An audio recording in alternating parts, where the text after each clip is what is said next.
Hey everybody, this is Jim at SP500Chart.com. It's a little bit after 7 o'clock on October 3rd, 2012. We're going to look at the SP chart after I remind you that the website and this video are for educational purposes only, and that nothing stated at the site or in the video is intended to be used as investment advice.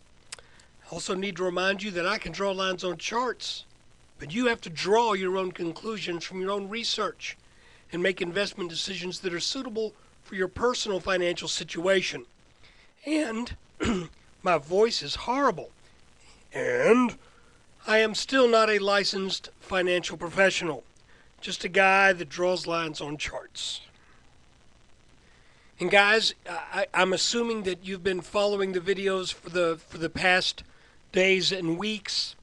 And I don't think I've got any new subscribers in the past couple of days. So with that being the case, I think we can make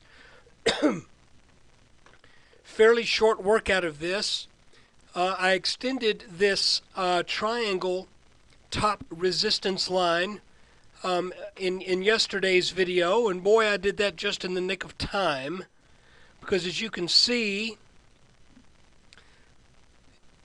we came up to that line today and then showed that that line does make some sense. So I'm thinking, just like yesterday, since we have now come down very close to our bottom channel, and here's our rising channel right here between these dark green lines.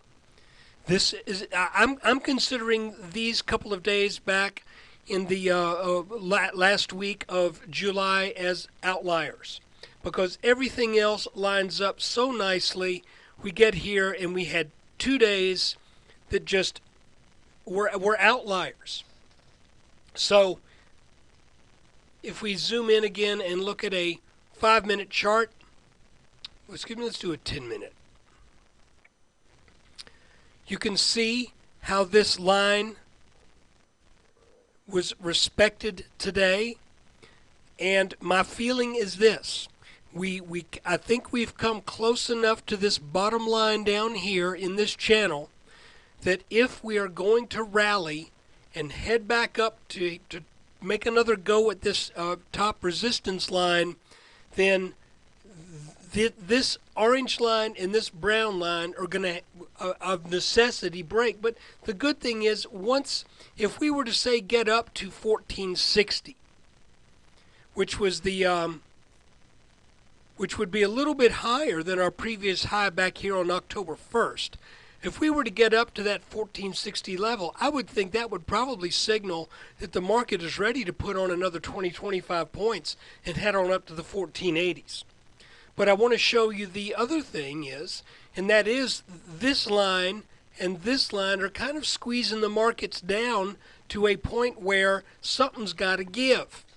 And if we give to the downside, then I want to show you with a little adjustment here. I remember I told you I thought this might have been a little head and shoulders continuation pattern. Well, we may be getting a little bit larger head and shoulders continuation pattern. So if this line continues to work as resistance and the market comes back down to the low 1440s, and then we take out this line right here, that would make this pattern serve as a head and shoulders consolidation. We measure the height of this pattern, and we get a move from a potential breakdown in this pattern that would take us down to about 1420. Now, if we get that, that means we will break this rising channel line, because that eventually, actually by about the end of the day tomorrow, this potential neckline and our rising channel line pretty much intersect. So if we were to take out this line, then by necessity we would have to take out this rising line right here, meaning our rising channel has broken.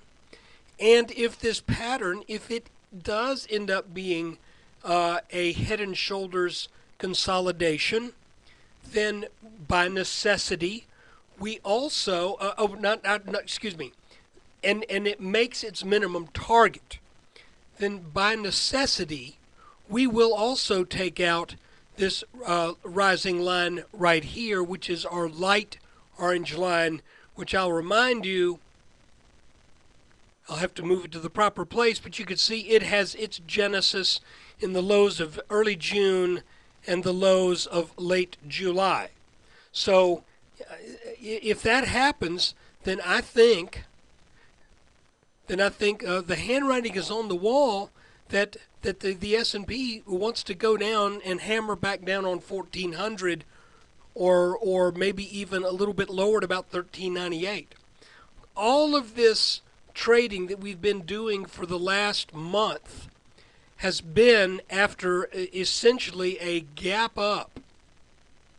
Now, I'm not a big believer in the necessity of gaps to close. If I were, I would be short the NASDAQ right now, because there's a gap early on in the history of the NASDAQ right around 56.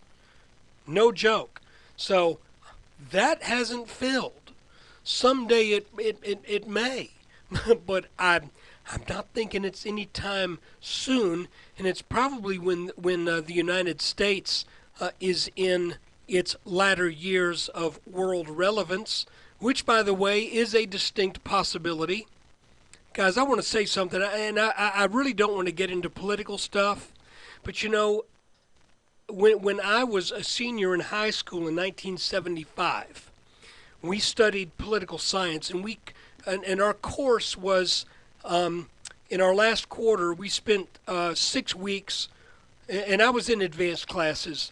The senior in high school, I went to a high school right off the Emory campus in Atlanta, Georgia, Druid Hills, great school at the time, had a star teacher, like one of Georgia's best teachers for political science. He didn't tell us what to think. He just said, we're going to learn about capitalism, we're going to learn about socialism, and we're going to learn about communism. And the final grade for that section of that class was one essay question.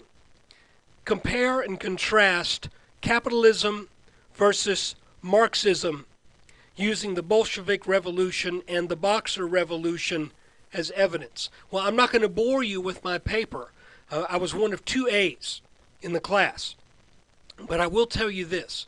During the course of doing that test, answering that question, it actually, as I answered that essay question at that point in time in late 1975, it became clear to me that the United States is not immune, and that the United States would likely fall to Marxism.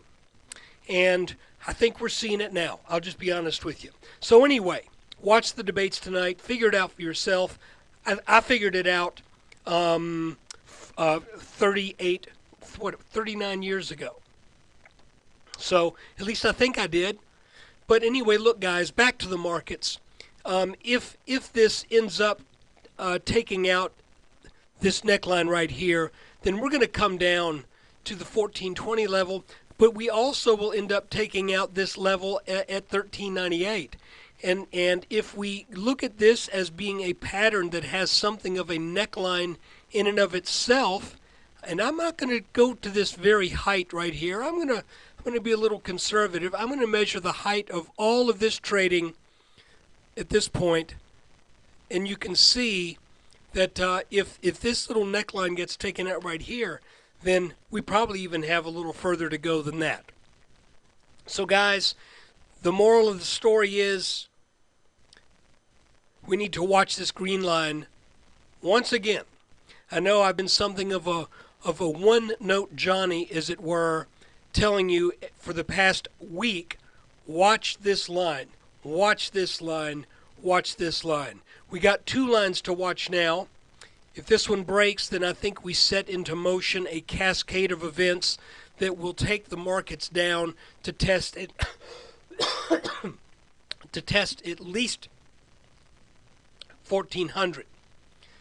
But if this line was to break, then we could legitimately come up and start to get another leg up to test wherever we might meet up with this rising resistance line at some point in the future.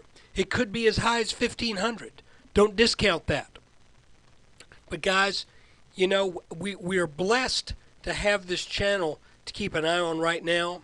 So that's what I think I'm going to do. I am long, and also I've got I'm an executor of my late mother's estate, and I've got a bunch of shares right now that I have not touched that just got transferred from her accounts, and so I'm watching this very closely. She's got a boatload of Home Depot stock, and I'm watching it really, really closely, because if we're going to make a move up to 1,500, I don't want to be, I don't want to be out of the game for that. But if we start to take out some of these levels of support, then stops will start to get hit on some of these shares. So guys, that's the update for today. Please forgive me for my politicizing.